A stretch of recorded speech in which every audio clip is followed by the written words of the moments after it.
Hi everybody. I just got back from New York City where I saw my amazing, awesome, lovely partner. We're long distance and it sucks so bad, but it's nice to visit New York City even though I'm not really a big city person. I'm not really a lover of cities, but I love to go to New York City and see my person. Yay. Okay, cringe. So let's do a New York City haul. It's not really a haul because I didn't get that much stuff, but there's some books. Well, there's one book and 2 zines and a CD. So I feel like it fits the concept of this channel. It's like a physical media haul, except not really a haul. You kind of got duped into watching a video because I'm not going to show you that much stuff. Okay, first thing that I got, I'll just show you. I got this in Chinatown because my partner and I realized that I spent my whole life thinking that my lunar zodiac, Chinese zodiac, was the horse. I thought I was born year of the horse. But then it turns out that because I was born in January, I was actually born before the Lunar New Year. So I'm actually a snake. So this is actually my year. So my partner was like, we need to get you a red bracelet for protection. So I got this from a shop in Chinatown. I don't remember the name of the shop, but this is my red bracelet that I'm wearing this year. It's a coin and then these lovely beads.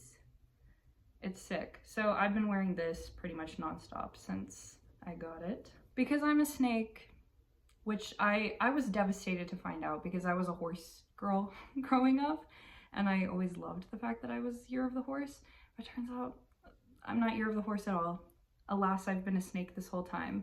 So yeah, that's the first thing that I got. The next things that I got are some stationery. I got these 2 pens so that I can use them in my journal, which is a journal that I've been commonplacing about my special interest in. One of my special interests is vampires. I didn't get this journal in New York City. I got this at Barnes & Noble in my hometown, but I was going to use it just as like a regular diary, but I liked the pages and like the look of it so much for a journal to commonplace about vampires in. So I've been taking like notes about vampires and commonplacing, keeping quotes and things, but I was like, I wish I had like a blood red pen to use in it. So I got 2. I got this Jelly Roll, dark red Jelly Roll pen, and I got this dark red calligraphy pen, which is one of these ones, like the square tip. These will be used to take notes and add details and stuff into my vampire commonplace. Okay, so next thing, we went to FAO Schwartz to look at the Jellycat Cafe experience. We didn't get any Jellycats. We didn't get them to like cook up a Jellycat amusable for us, but I saw this fish right when I walked into the store and I needed him so bad. This is the brand. I'm not gonna try to pronounce that because I'm not gonna try to speak French online and have that recorded and out there forever. But anyways, fish are another one of my special interests, and it's so rare that you see like a fish stuffed animal, especially one that's this cute. Oh my god, he's so soft. I wish you could feel him. I was contemplating getting a Jellycat, getting an amusable, but I liked the fish better. And it was my first time ever going to FAO Schwartz. Oh my god, what an overstimulating store. People were like throwing boomerangs at my head and there was like a drone flying around. And people were like talking on microphones trying to sell markers. And it was crazy. But the calico critter display was so cute. And the Jellycat Cafe was adorable. On to the physical media at last. Here we go. First thing, I got the original off-Broadway cast recording of Little Shop of Horrors. Original as in like the one that they did in 2019. So it's Jonathan Groff and Tammy Blanchard. This is my favorite musical of all time. We saw it in New York together, my partner and I was so excited to see this at the merch table. I will be listening to this in my car nonstop. This is one of the only musicals that like I go and seek out the soundtrack and listen to it and like sing along to it. I'm not a big musical theater person, but Little Shop of Horrors is my exception, mostly because I love puppets. This is like low-key a special interest specific haul, like very much so now that I think about it, because we have these because of vampires, and this because of fish, and this because of puppets.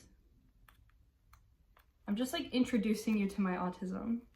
Okay, last things. These are all from Blue Stockings, which is like a queer and communist bookstore in New York. The vibe was really nice, and there was a lot of like indie published books and used books and queer books and political books, books about sexuality, books about race. It was really cool. I loved the vibe in there, and I got 2 zines and a book. So let's do the zines first.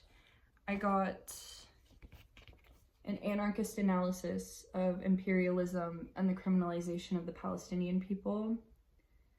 This was made by the Better Days Collective from Richmond, Virginia, which is close to my hometown, by Carol Barker and Sean O'Hearn. So this zine is like a brief history of US imperialism in Israel and how Palestinian people are criminalized just for existing. And I believe there's also ways to help, actions to take. It's not just like information about the history. It's going to be a great read. And the other zine that I got is this horror zine called Formed in Fright by, who wrote this? Alex Vuokolo and Matt Francis and Sarah Tan. I think I said the name wrong, but there you go. It's like a horror fiction zine. So there's like short stories and illustrations for each story. I love the paper that it's printed on. It's so smooth. It's gorgeous. Like, look at this. Absolutely stunning. So it's like quotes, poetry, mostly short fiction. I love a zine of short fiction. I love a poetry zine.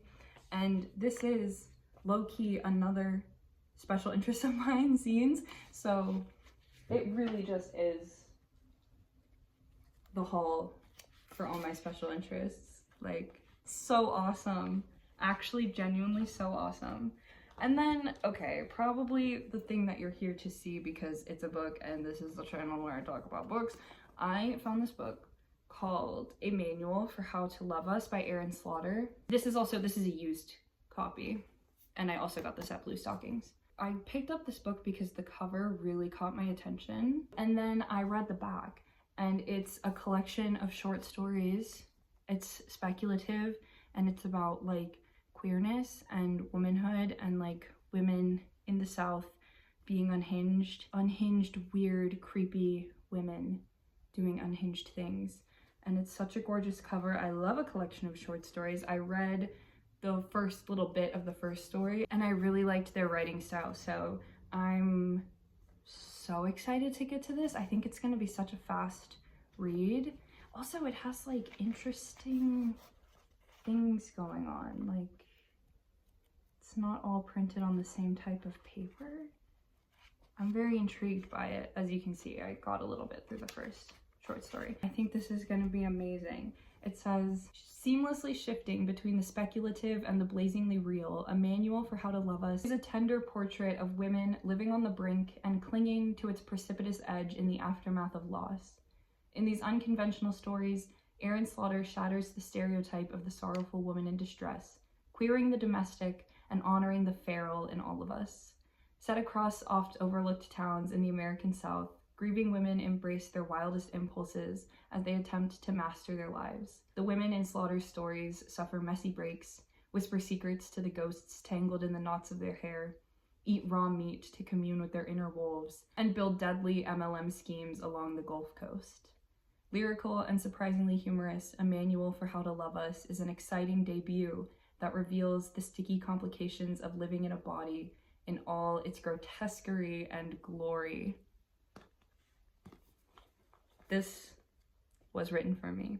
If I don't love this, something is very wrong. Anyways, that's all I have to show you from New York. All my physical media. Let me try to hold it all up. That's all the things I got in New York, mostly physical media and a fish and some pens. I will have a February reading update soon-ish, maybe. I might not actually film a full reading update for February because I didn't do a lot of reading. Well, I did. I read a lot. I read every day, but I only finished 2 books, and I don't have that much to say about either of them. So I'm not sure. I might not feel like it's necessary to film a full like wrap up or anything, but regardless, thank you all so much for being here. I hope this video was entertaining. I like watching people's hauls. I love consumerism. Take care of yourselves. Thank you for watching, and I will see you if I ever decide to post another video.